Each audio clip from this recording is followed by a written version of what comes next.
on a second. Wait, what day? What? Oh, fuck.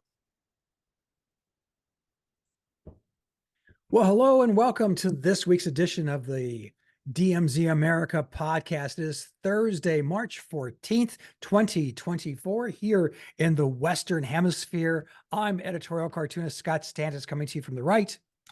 And coming to you from the left, but from the Northern Hemisphere, I'm editorial cartoonist Ted Rall. Didn't I say Northern Hemisphere? No, you said Western. Oh, We're both maybe right. Western. That was my joke. That was my joke. No, well, I got it, but I have to be self-aware. I was trying to disagree with you, but being wrong. I'll have to listen to myself. Oh Is it the Western or the Northern Hemisphere? Both. I guess it's okay. Well, there it is. Yeah, we're in the Western Hemisphere, and we are also in the Northern Hemisphere. Well, good for us. So at least we know where we are. Well, some of us do. Anyway. Oh man, what a week. We got a lot to get to. As long as we can still do this, because no one's banned this yet. TikTok, the House just passed a ban TikTok legislation, and now I believe it goes to the Senate. Correct. The president has indicated that he would sign it. Which is weird because he's on fucking TikTok. I know. He's like, ban me. I suck. It's just that newfangled technology and the kids and their TikToking. Okay, big questions and then little questions. But the big question I have is, can the United States, let's say it passes, President Biden has a big ceremony and it's broadcast on TikTok and they ban TikTok. How did they do that? I mean, does the United States government does it have the technical ability to do this? Now, you and I have both traveled the country. That's not what they're planning to do. They're not going to ban. The bill does not, which would be totally brazenly unconstitutional, is not to ban TikTok from your phone. If what they're trying to do is force a sale. So there's a law that says that if a foreign ownership of a company is deemed to hurt America's national security interests. A typical example of this would be, let's say Northrop Grumman, major defense contractor, were to be purchased by an American adversary like China or Russia or Iran, that the government could put the kibosh on that and say, the DOD could say, like, that just can't happen. We can't, that's a national security threat, even though Northrop Grumman is not a government entity. So we will not allow that. We will not put Northrop Grumman out of business. We will not stop them from putting out press conferences, but we will tell them, you cannot be foreign owned. So therefore we will give you a deadline to sell to an American owner. So that's exactly what's happening here. The bill would give TikTok's owners, ByteDance, 6 months to sell it to someone else, presumably at a fire sale price. If they refused, what would happen is that at that point, the company would be essentially out of business in the United States by law.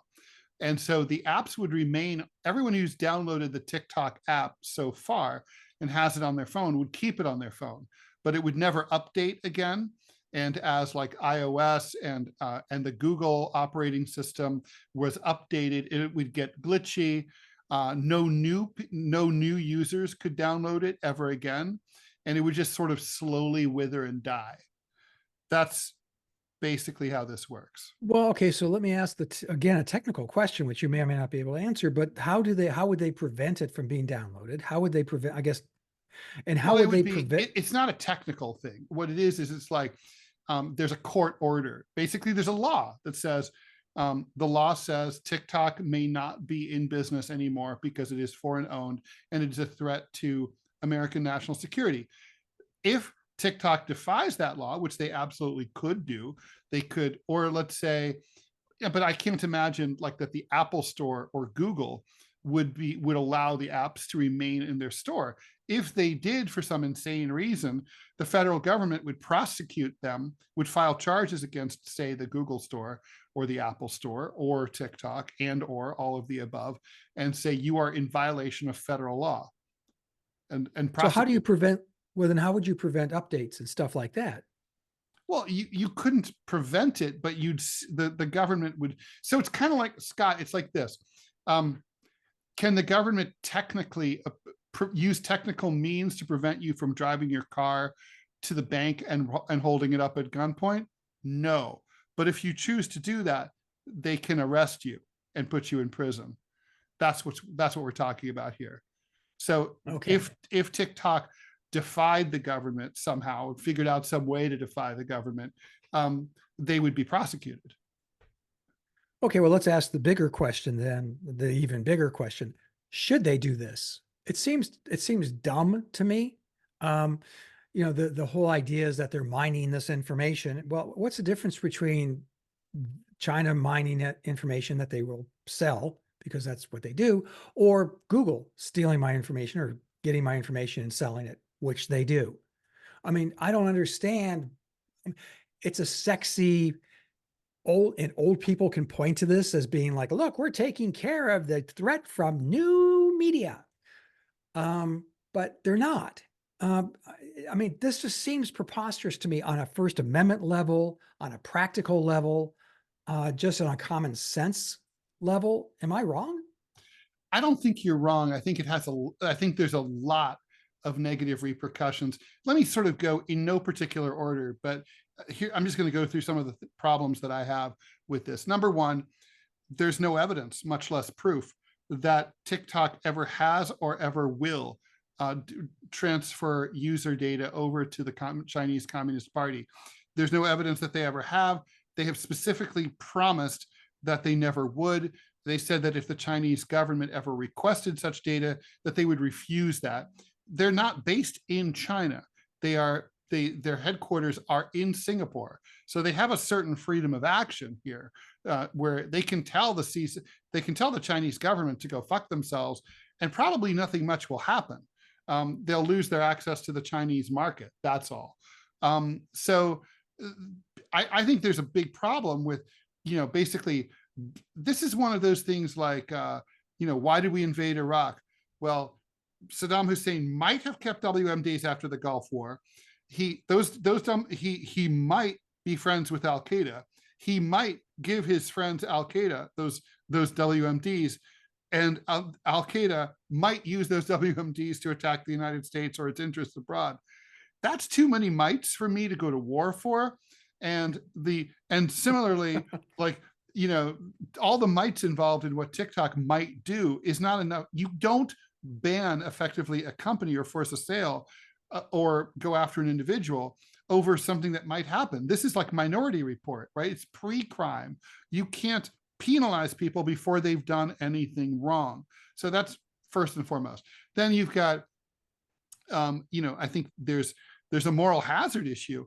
I mean, who's going to trust the United States to do business in this country if you could spend billions of dollars building up your brand and the infrastructure required to run it, only to have Congress step in on some thinly sourced political threat and nativism and xenophobia and decide to shut you down like that? Also, I agree with you completely about, like, our data is not private anyway. China has incredibly sophisticated intelligence apparatus, and I don't just mean the balloons. They already know everybody in the United States. They have all our data. They get it from the dark web. They have their own intelligence agencies, the equivalent of the NSA. The NSA has all of our shit. GCHQ from Britain has all our shit. So privacy is a ship that has sailed. And so if Congress in their briefings has heard something that they haven't wanted to share with us, well, I gotta say, sorry, I can't support that. This is democracy. You gotta fess up what you know, in the same way that JFK did during the Cuban Missile Crisis, where he didn't want to reveal the U-2 satellite, U-2 spy plane capabilities that allowed him to obtain those photos of the Russian missile bases in Cuba. But the point is, ultimately, he was like, I need the support of the American people to get involved in this brinkmanship with Russia.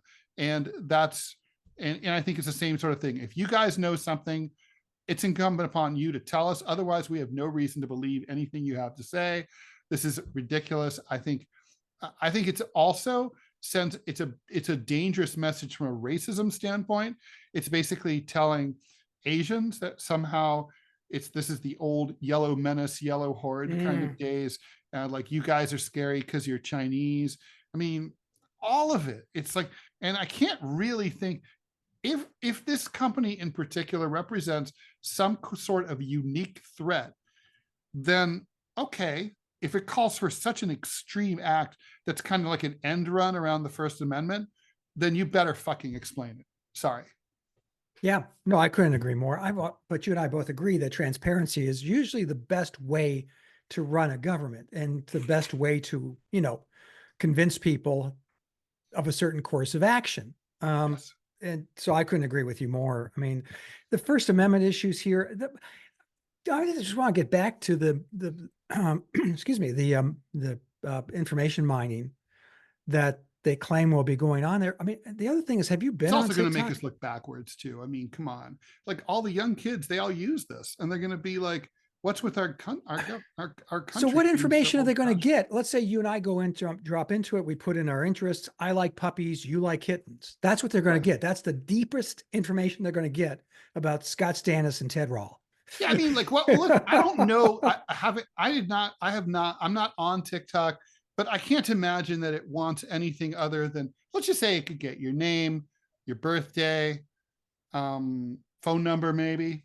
Well, the AI can. I mean, your feed will start to, it says, oh, you spend time looking at puppies. You spend time looking at helicopters. You spend time, whatever your area of interest. Flamethrower And it'll start, drones, theoretically. well, there it is. And so they'll start feeding that, they'll start funneling that into your feed, which means you're going to stay there longer, which is good for ad rates, blah, you know how this all works. But ultimately, And by the way, you bring up, think, that's a really important point. I mean, I was reading a really interesting article. I don't remember where this morning about this. They said that the bill doesn't even, it's kind of tackling the wrong problem. The real, like, cyber experts say that the real threat from TikTok is exactly what you just alluded to. The algorithms, that the algorithms could be programmed to, like, brainwash our youth, for example. To target, let's say, people who seem to be psychologically weak, as an example, and send them messages that were tailor-made for their psychosis. And so it's an algorithm issue. Well, the algorithms are run by a different company, actually, and and data mining is not really a concern, as you allude to. I mean, come on. The Chinese government knows my phone number. They know my age. They know my birthday. They probably have my social. My social security number. They know what you buy from Amazon. I mean, totally. Yeah, they have all that stuff. So, yeah, I mean, it's Congress solving a non-existent problem poorly. It's almost not just like daylight savings time. I mean, of course, daylight savings time kills Americans every year. It causes accidents. People who are in fragile health drop dead the following week. So all the sleep experts, they get rid of it. So, all right. So you got to love Congress. They come up with, they are currently about to pass a law that would make it permanent. In other words, this bad thing that we deal with for 6 months out of the year, they want to have for 12. It's like, and they should, all the experts say, you have to go back to standard time, or winter time. Really? That's the real time, because you want the sun to come up when you get up. So you don't need sun at night. That's nice to have, but you don't have to have it. But your circadian rhythms are booted up in the morning. You should get up with the sun. And so when you get up and it's dark, you're going to be fucked up all day long. So, I mean, I guess if we all slept an hour later than we normally do, I guess they would be fine. but we're not, Well, Ted and we disagree. I like daylight savings time. I like the extra time. I'm not like you. Unlike you, I'm not a particularly early riser. I'm going by the science. I mean, look, I like the fact that, look, I remember getting out of work in New York City at 5 o'clock in the winter, And it was, pitch black, especially on Wall Street with all the tall buildings and the narrow streets, and you can, there's no access. And you're like, fuck, I raced out of work at 5:00, and here I am in pitch dark. This is ridiculous. It's like 4 a.m. I get it, having a little light is night, but I'm just saying, like, setting your circadian rhythms is more important than look, it's bright. Well, you cling to your science, Madam Curie. I like having sunlight later in the day. Just saying. Yeah. Well, I mean, I also have to say, in terms of so the TikTok thing is, I don't know. I mean, I think it might pass. And if so, it's very dangerous. Reminds me of this bill that's currently pending in Canada. I don't know if you heard about it. This No. Justin Trudeau has a crazy bill pending. It's a hate speech bill. And among other things, if you were convicted of hate speech under this bill in Canadistan, you could be sent to prison for the rest of your life. In fact, you could be sent to prison for the rest of your life if the authorities have reason to believe that you are considering issuing hate speech. Something What? It's literally like Minority Report. You should look it up. It's an insane thing. We should probably talk about it on the pod next time in detail after you've had a chance to look it up.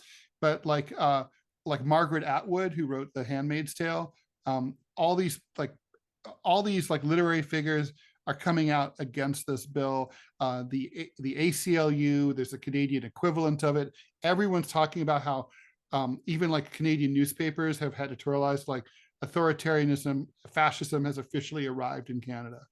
What's the real motivation? You and I both know there's an actual motivation and the public motivation. What's the actual motivation for this legislation? Well, does you got Trudeau me. just I mean, it's being presented as just like it's the ultimate embodiment of wokeosity. But I don't know. I mean, look, stopping it sounds kind of reasonable. Like, you shouldn't be calling for genocide of an ethnic group, let's say. I mean, obviously you shouldn't be doing that, but there's the language of this law is so vague and so non-specific. Literally, like, if your statements could cause offense. I mean, like, it causes me offense that Taylor Swift is dating a football player instead of a political cartoonist. It causes me offense, but fuck my offense, right? And fuck Taylor Swift's offense of what I just said. It's just like ridiculous. Yeah. No, I mean, I'll have to look it up. That's terrifying. So, okay, well, we're going to know within the next week or 10 days whether or not this passes the Senate and goes to the president. So if it passes the Senate, then that's it. Yes. It's posturing. It's like meant to. By the way, if Biden really wants to take a big brown crap on top of the youth vote, this is a good way to do it.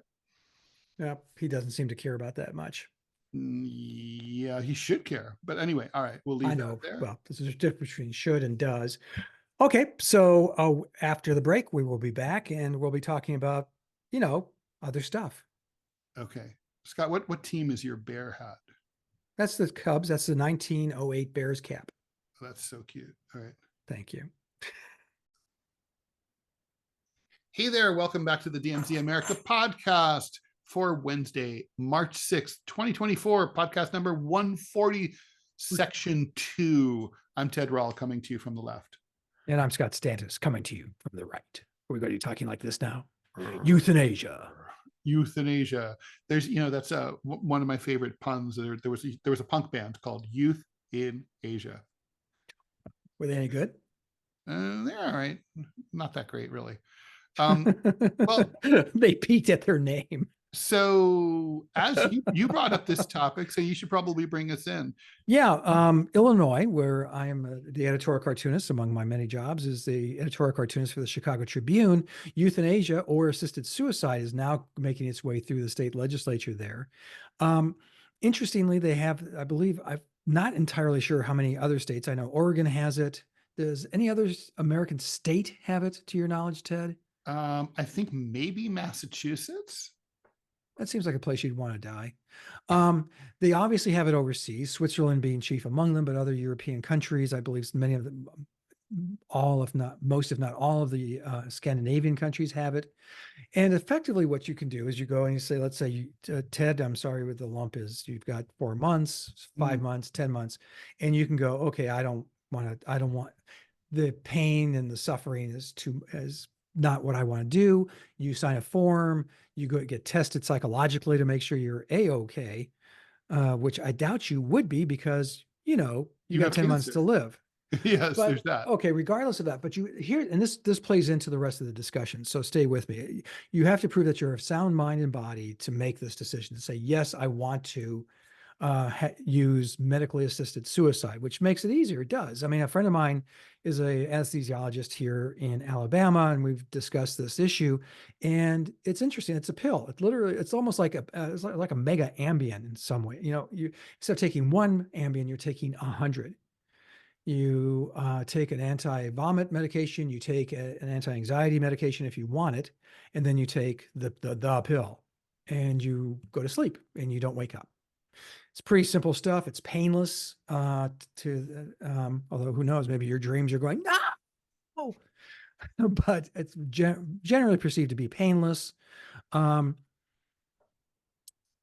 Like I said, the state of Illinois is now debating this question. It's one of those questions that Ted and I go round and round about. I don't know that we're going to disagree on this one.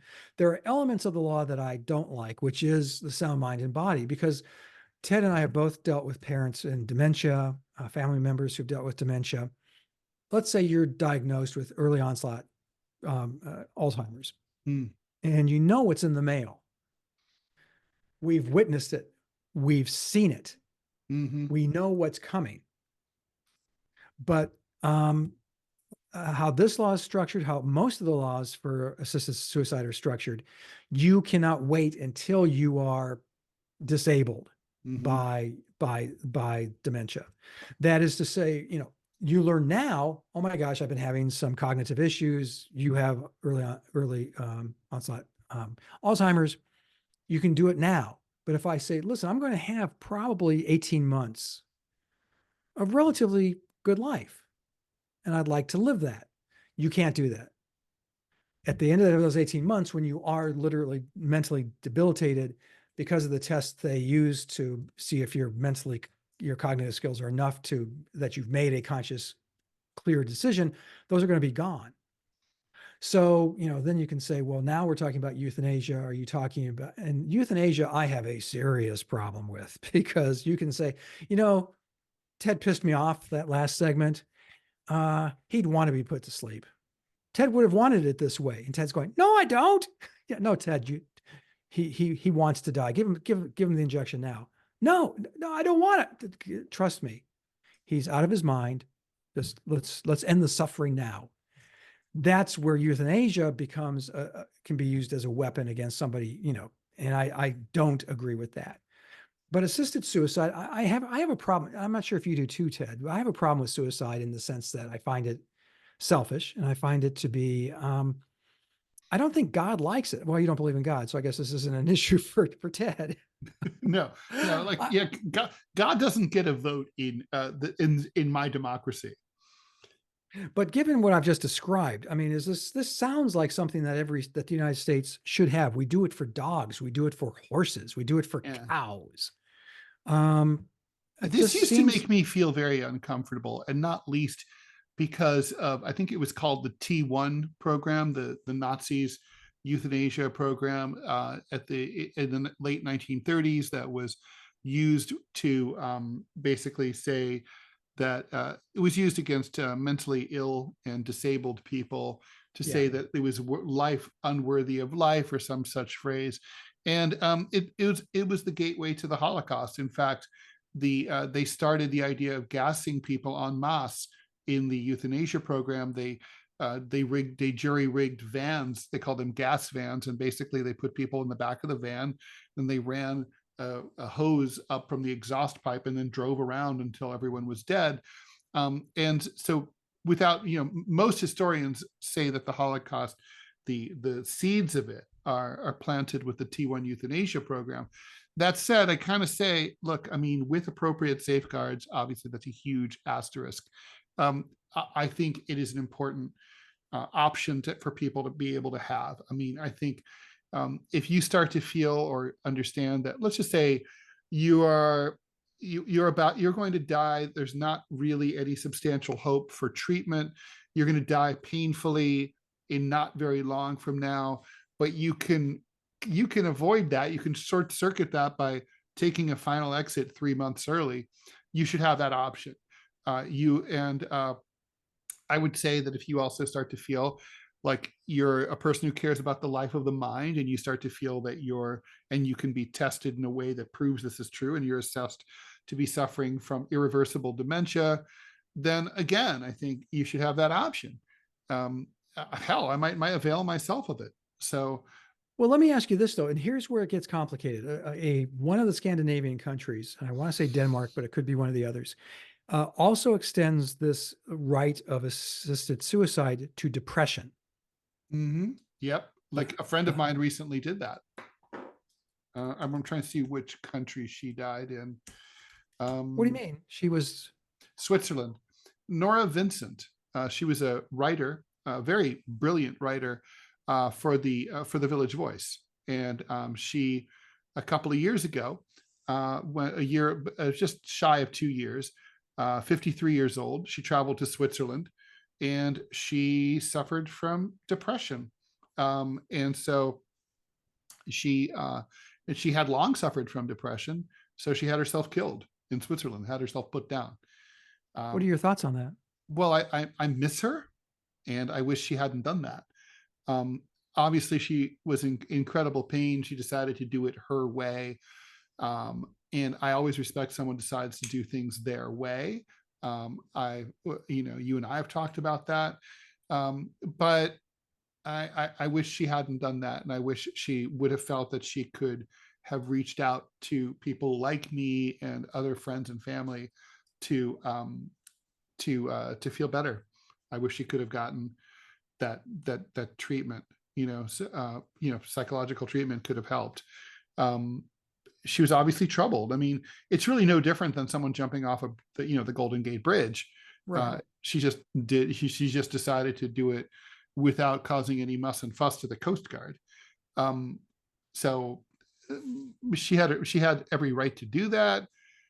I wish she hadn't, but it was her choice to make.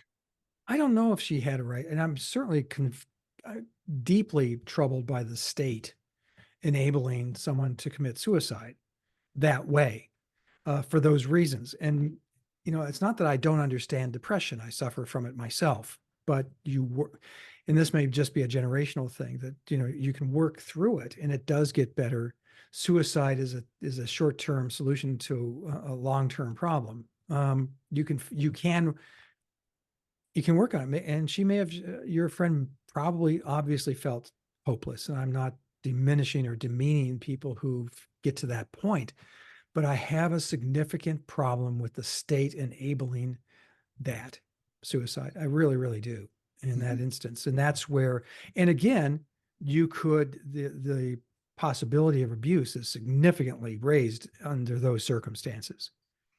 There's no question about that. Like, I mean, abuse is almost like, it's hard to imagine how that's not going to happen. It's an incredible power that, you just know that someone's going to, I mean, someone who wants that inheritance is going to be like, so mom, bye. Yeah, you don't want mom soaking it up by being in the rest home and you spending all that money that could go towards you and your fabulous vacations. Exactly. So, okay, well, it sounds like you and I really don't disagree on it. It's an issue that fascinates me. Like I said, dealing with a family member who has dementia and just looking down the road at what lies ahead as I turn 65 in a couple of months. Would hope I'll just go to Ted's and just get myself, go on the subway with a backpack and tell the cops to go fuck themselves if they want to search it, which is a great segue to our next segment. Indeed it is. So we'll take a quick break and get back to that.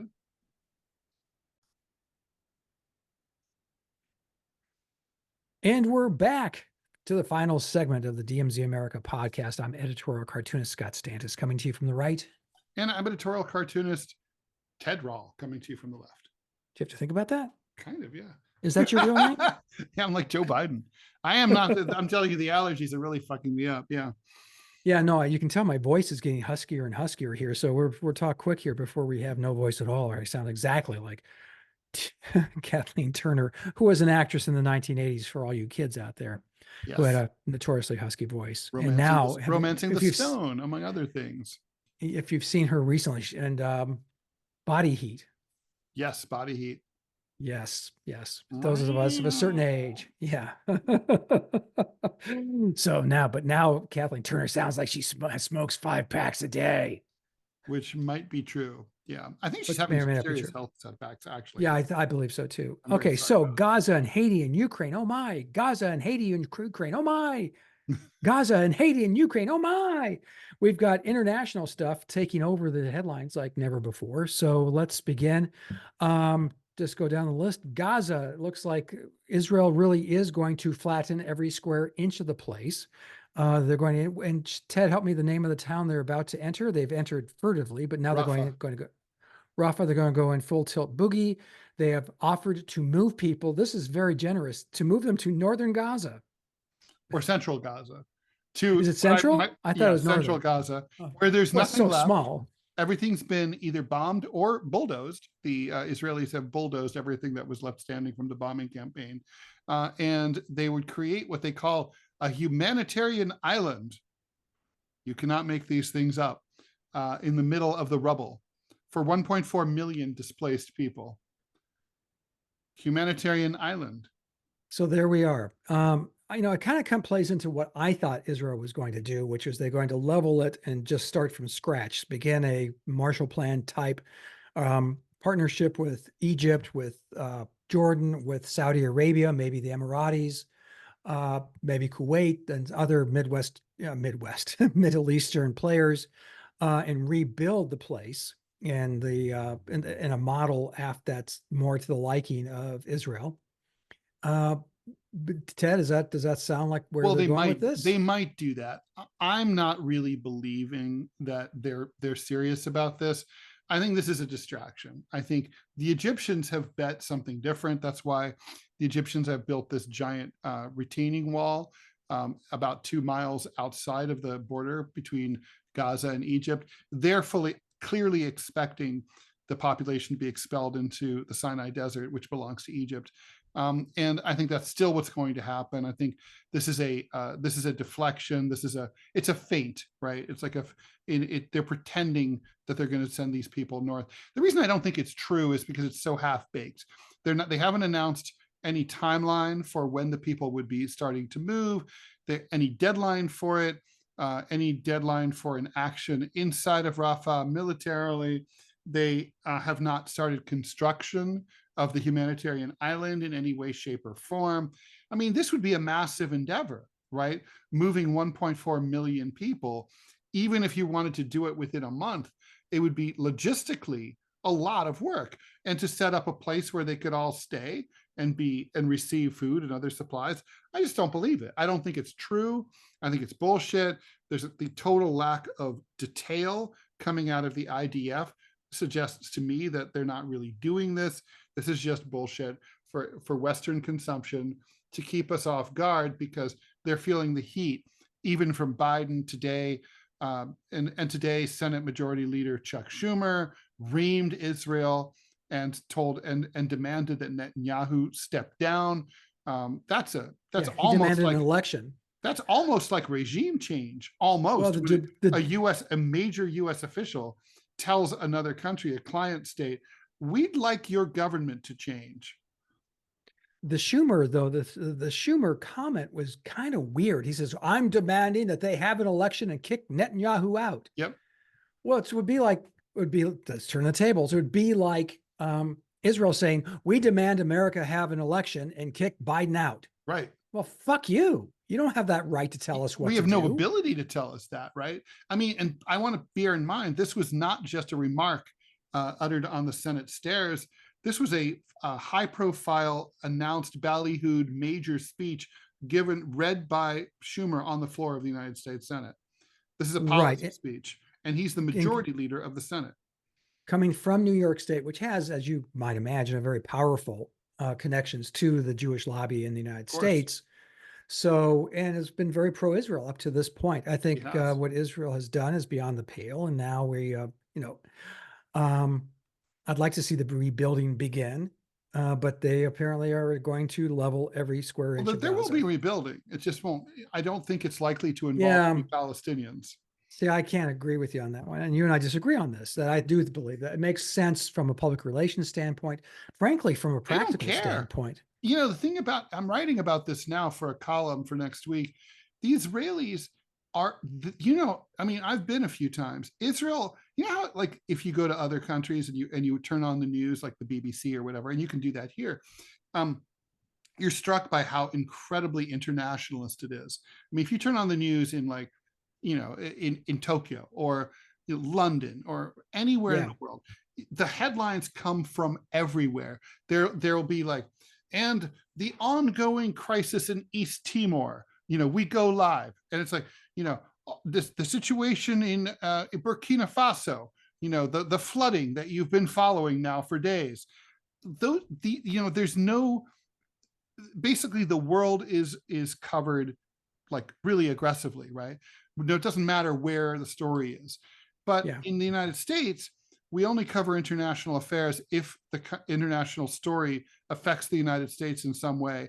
For example, the crisis in Haiti, we're following that because we might end up with Haitian refugees here. So we're interested in that. And the US might intervene militarily, and we have in the past. But we're not going to cover, even more important stories. Like we haven't covered the civil war in Syria at all, except when it first started, because we thought it kind of involved Israel. But now it's contained, and that's that. And it's a proxy war between us and Russia. So anyway, Israel is even more insular than the United States. It's like North Korea over there. I mean, they're in an echo chamber. They only talk, their news is all about Israel, Israel, Israel, Israel, and stuff that affects Israel. Like, will the Americans send us more weapons? That's it. And not only that, they speak the most like internationally useless language in the world, Hebrew. I mean, if you're in the United States, like during the Bush years, where you have all the propaganda about the war on terror, you still have access to, you speak English, which is the international lingua franca, right?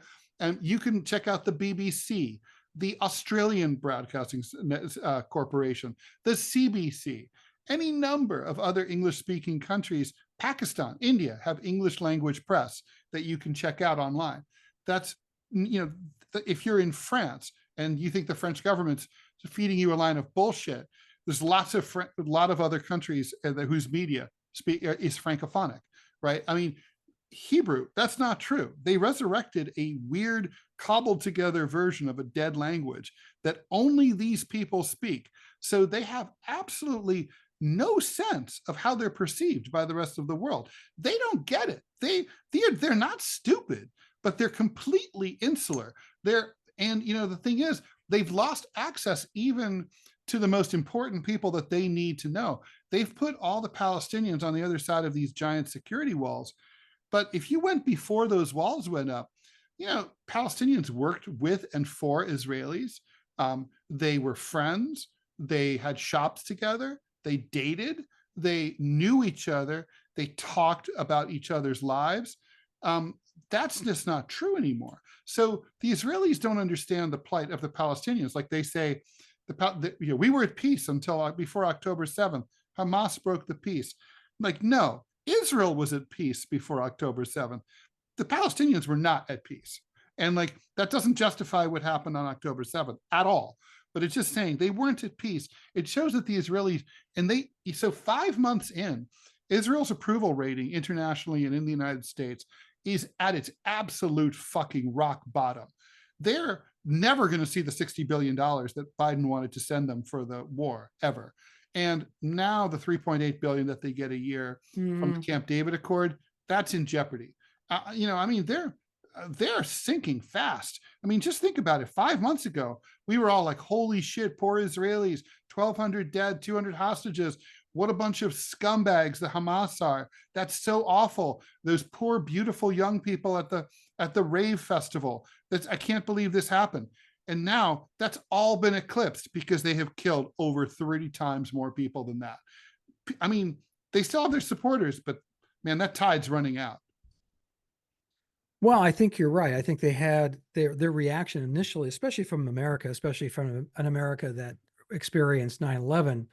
They see your desire, your drive for revenge was over. You needed someone to rein it back and have a better reaction. Now, And opportunism. I mean, the US did a lot of stuff opportunistically after 9/11, right? I mean, well, yeah. the USA Patriot Act, that wasn't written in a hurry. That was sitting around waiting to go. That kind of thing. Yeah, no, invading well, Iraq, and preemptive, and the idea Cheney of wanted to preemptive do war. that in 98, so. Yeah. Well, I'm just going to say that the idea of preemptive war, the invasion of Iraq had been a neocon wet dream Fantasy. for decades. Yeah. For decades. Now, let's move on, if we can, to Haiti, Mhm. where they've spiraled yet again. Haiti just seems to not be able to get its shit together, which is weird because on the other side of the island is the Dominican Republic, Mhm. which is just putzing right along and doing pretty well. Yeah. So Haiti now, the gangs have taken over. The prime minister was on vacation, which I love, and never went back. Vacation's all I ever wanted. Well, I can't blame him. Well, no, he actually tried to come back, but the airport was closed. Was that it? Yeah. Because since then, in my understanding, is he hasn't really made much of an effort to get back. Well, the US has told him we would really appreciate it if you were to fuck off and get lost. Well, he has offered to resign. The United States has offered to broker peace talks, but the gangs are insisting for a seat at the table, which is hilarious. It's like, it would be like Don Corleone insisting that, during peace talks over like New York. I mean, Ted, does the United States, we have sent troops in there so many times. No more times than one could count. Yeah. Yeah. Do we do it again? Do we go out there with no, because force? it never goes well, and the US always has a terrible fucking influence on Haiti and makes bad situations even worse. No, we don't. But there are two regional Caribbean organizations of Caribbean states that can go in and do this. I think this should either be blue helmets from the UN or in cooperation with regional actors. I think this should be all the major Caribbean countries that can muster a force. It's going to be hard to exclude Cuba because it's by far the biggest country down there, but I would definitely have Cuba, Belize, maybe some Central American countries like Honduras, maybe Venezuela. You would want to see some traditional, like a hodgepodge of both pro-American and anti-American countries get involved, so that it's very clear that this isn't a political agenda. It's just about putting the fire out.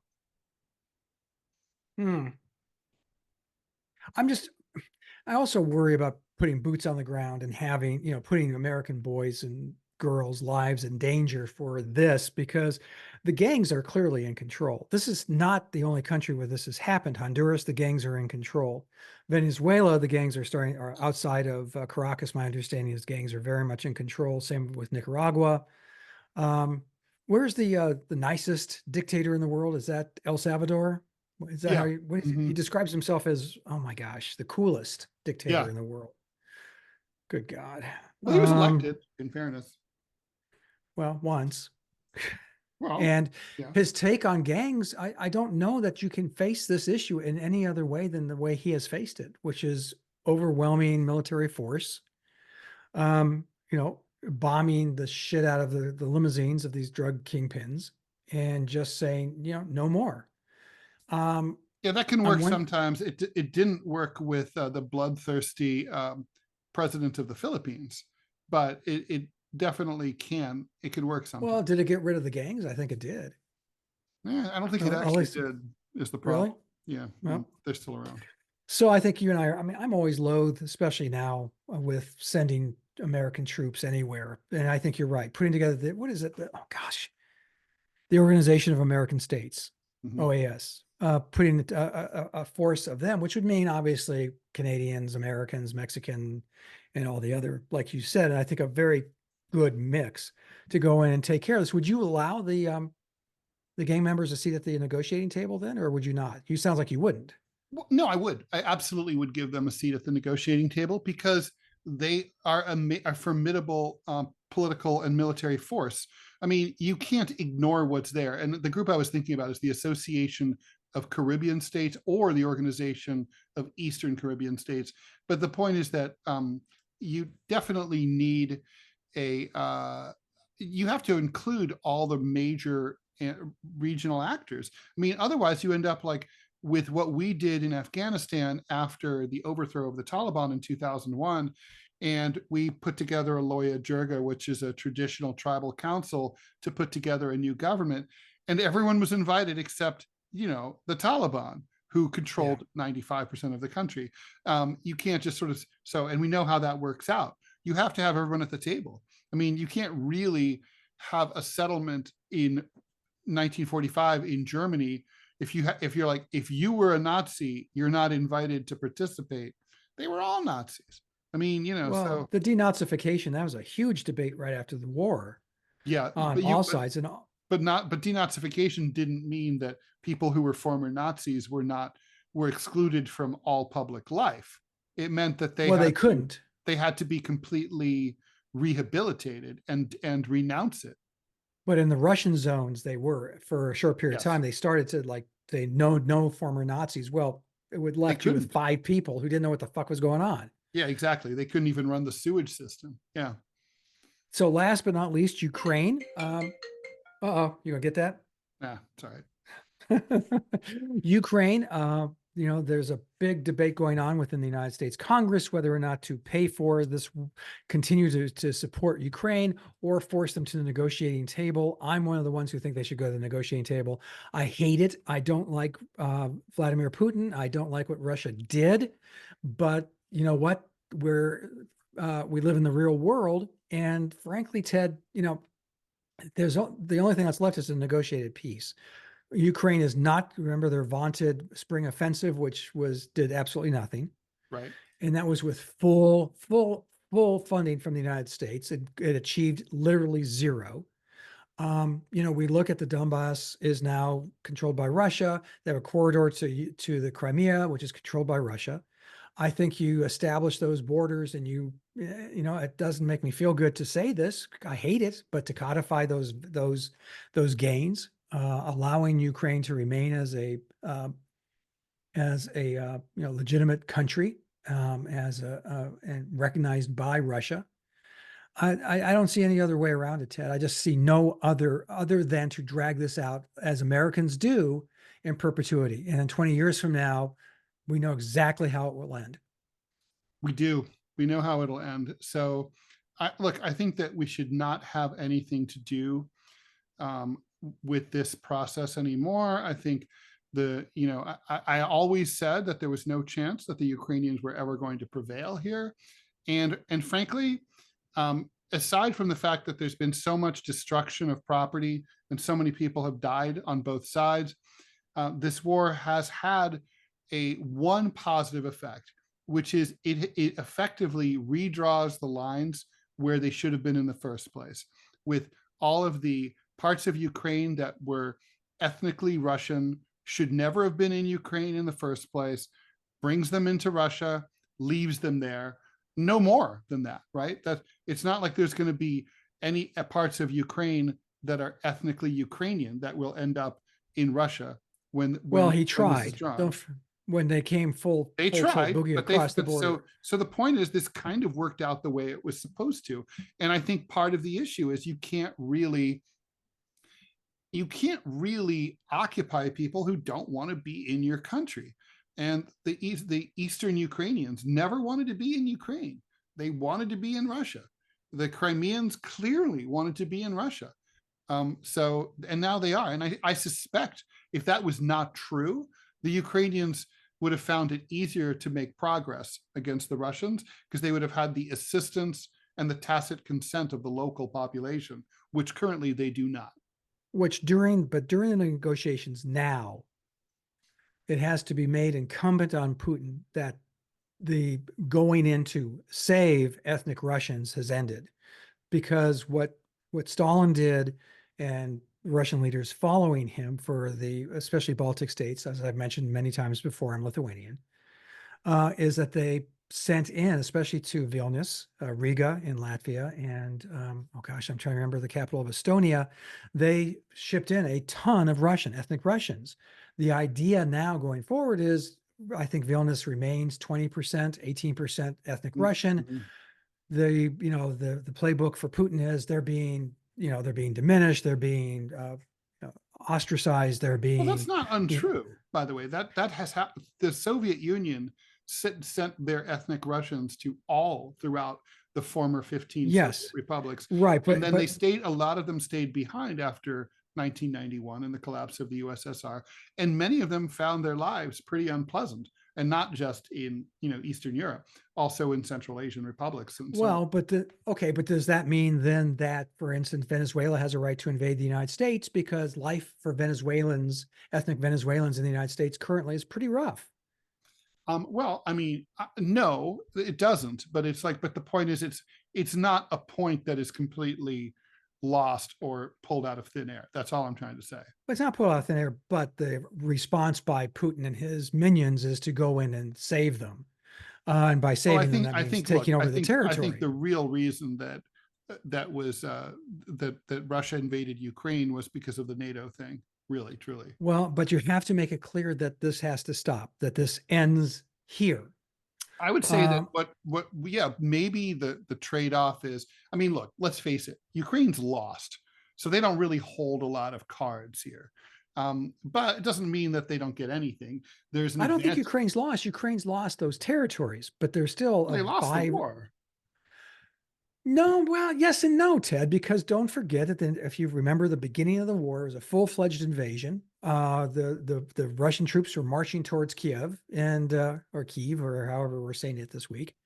And the Ukrainians, to their credit, pushed them back because there were ethnic Ukrainians so between.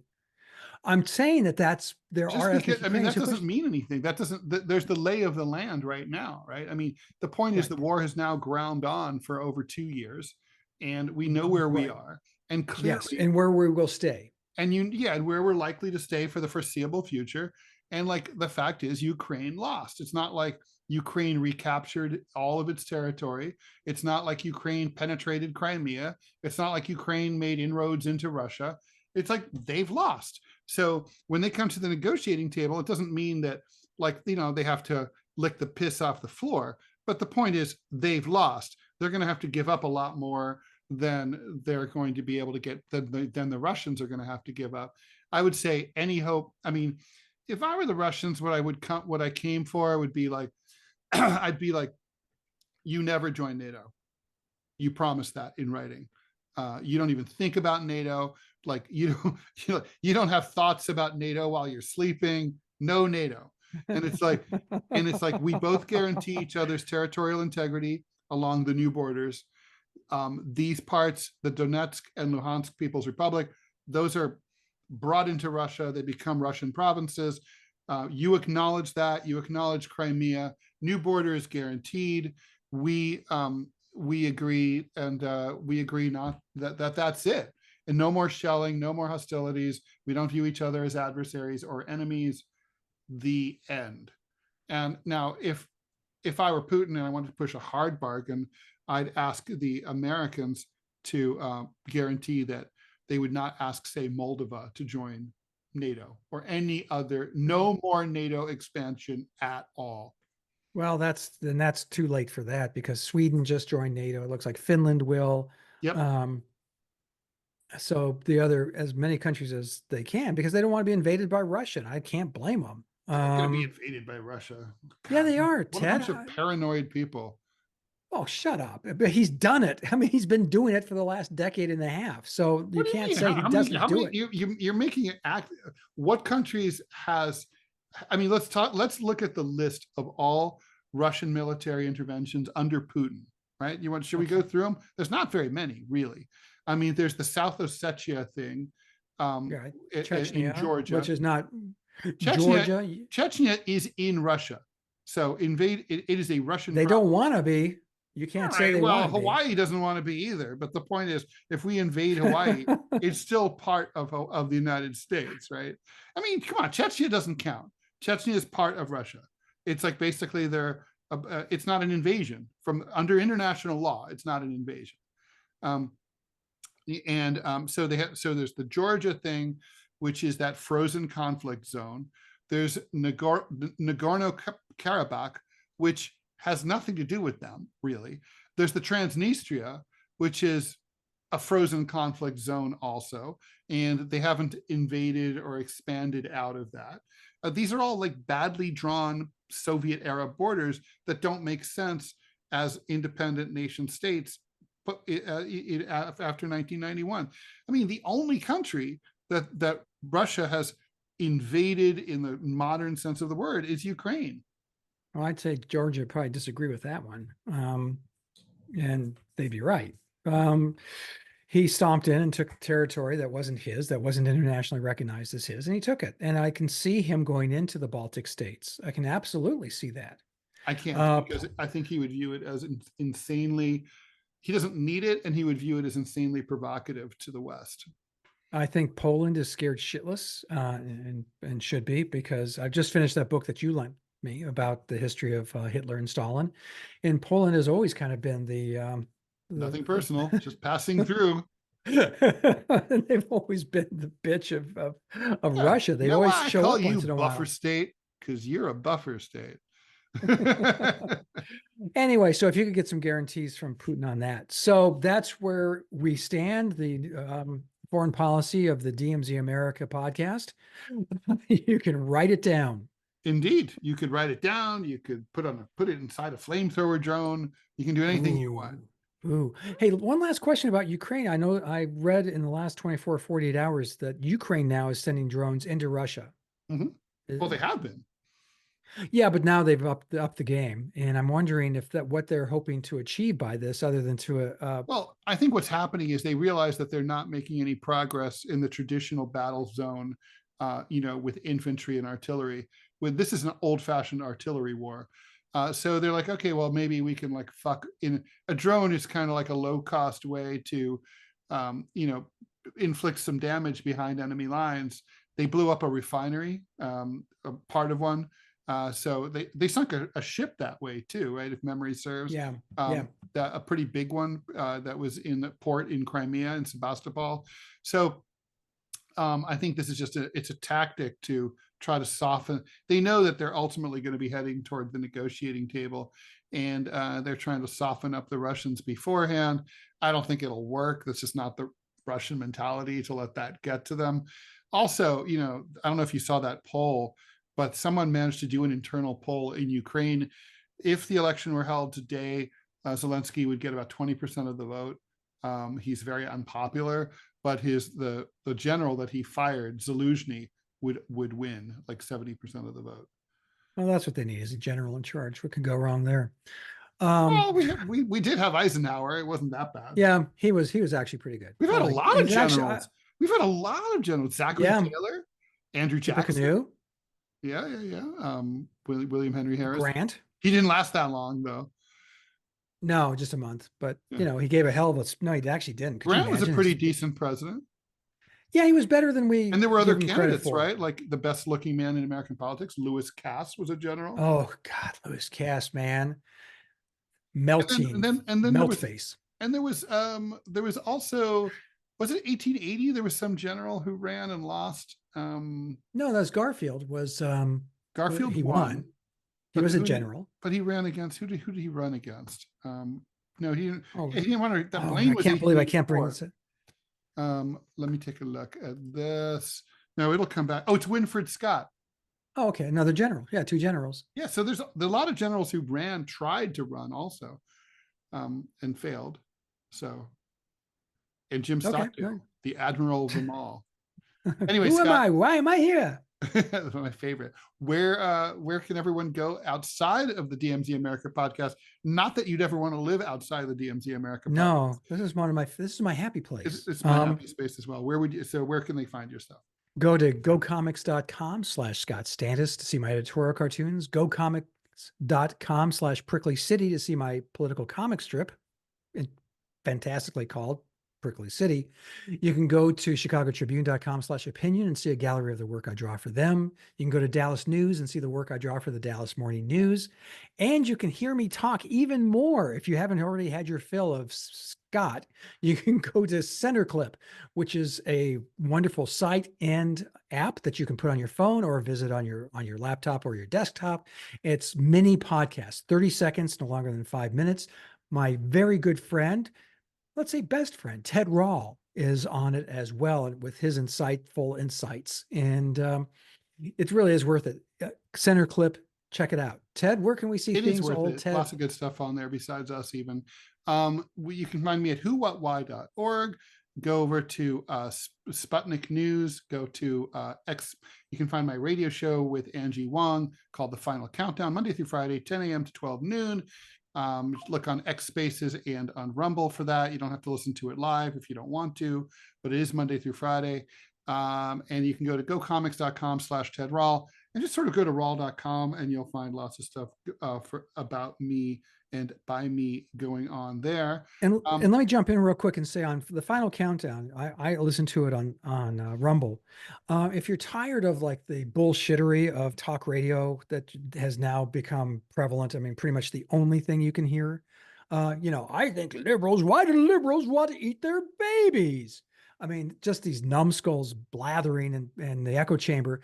Seriously, Ted's show, The Final Countdown. I mean, I have no reason I'm not getting any money for this. Only sexual favors. It is, well, there's that, but Clovis doesn't seem to mind. It really is the most listenable and the most interesting of the radio talk shows anywhere that I've found.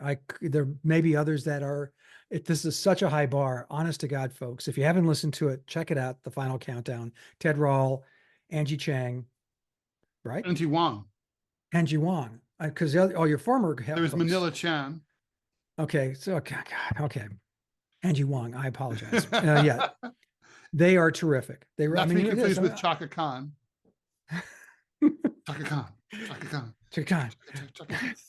By the way, 1880 presidential election, Scott.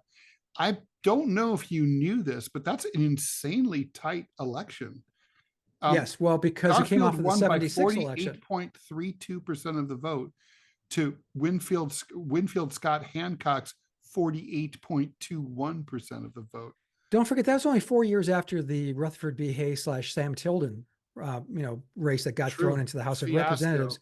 Yeah, it's a fiasco. It was, I mean, it just, hijinks ensued. Let's just put it that way. Well, without a doubt, anybody who says that our elections were not fucked up before recently, yeah, go look at that one. Yeah. Wrong. All right.